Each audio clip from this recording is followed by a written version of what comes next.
Waouh, c'est pas mal ça. Voilà, j'ai mis le premier potentiomètre là, donc il est pas mal. Celui-là, il contrôlera le tempo. Donc voilà, on tourne dans un sens pour augmenter le tempo, on tourne dans l'autre pour le diminuer. Et on va voir tout de suite ce que ça donne. J'augmente le tempo, voilà ce que ça donne. Hop, là c'est à fond la caisse. Et là, je le diminue petit à petit. Et là, je suis au plus lent, au tempo minimum. Tadam, ça va être carrément mieux avec ça. Donc là, je suis au mini, du coup, je vais le mettre comme ça, le bouton POC. Et là, volume minimum. On va le mettre là. Toc. Volume maximum. Donc là, ça doit bien craquer dans vos écouteurs. Oups. Qu'est-ce qu'il a celui-là? Allez, on va le remettre par là, comme c'était. Tempo minimum. Tempo maximum. Ça envoie, ça envoie. Ok, bon maintenant on va essayer de faire du son.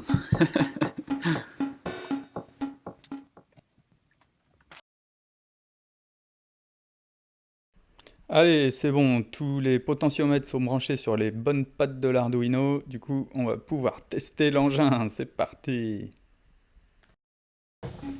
Alors voilà, là je viens de faire un reset de l'Arduino. Tout est à 0, enfin sauf le tempo, mais bon. Et donc là, on va voir comment ça marche. Donc ça c'est l'attaque, delay, release, sustain, attaque, delay, sustain, release, ADSR. Ok, donc l'attaque, c'est la vitesse à laquelle commence le son, donc s'il commence doucement, ou s'il commence d'un coup, pam.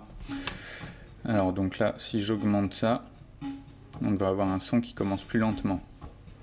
Mais il n'y a rien, parce que j'ai ni sustain, ni release, ni rien du tout, quoi. On va augmenter le delay et le sustain un peu.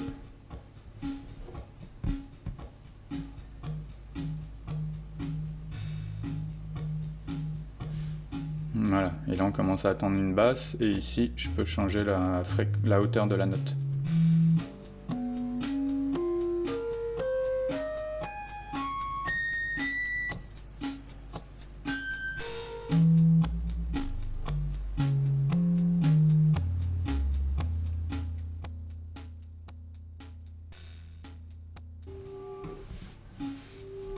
Voilà, donc là j'ai une attaque très longue, et ça va pas très haut.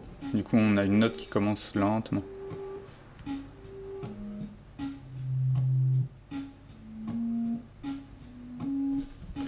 Alors, vous aurez peut-être remarqué ce tout petit interrupteur ici, parce qu'en fait pour l'OPL2 on a deux opérateurs. C'est-à-dire on a une onde porteuse, en fait c'est ça, c'est ce qu'on est en train de modifier pour l'instant, et un modulateur. Donc le modulateur il va modifier la fréquence du son finalement. Donc si j'appuie sur ce bouton là, tout ce qui est rentré ici va s'appliquer au modulateur maintenant, donc ça va être immédiat, et ça c'est un petit problème avec ce système. On améliorera ça par la suite. Donc là le son va changer complètement.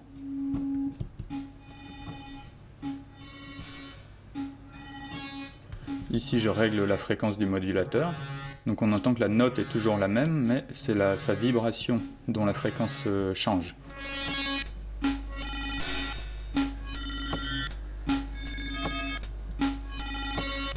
Et là du coup maintenant quand je modifie ça, je vais modifier l'enveloppe du modulateur.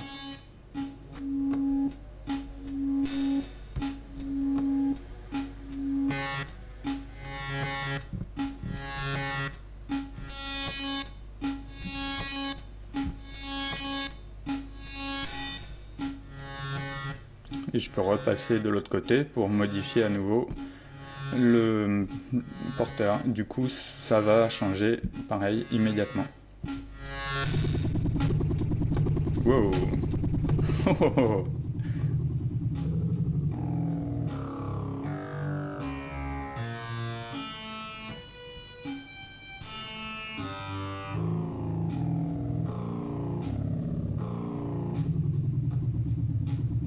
Waouh, c'est pas mal ça.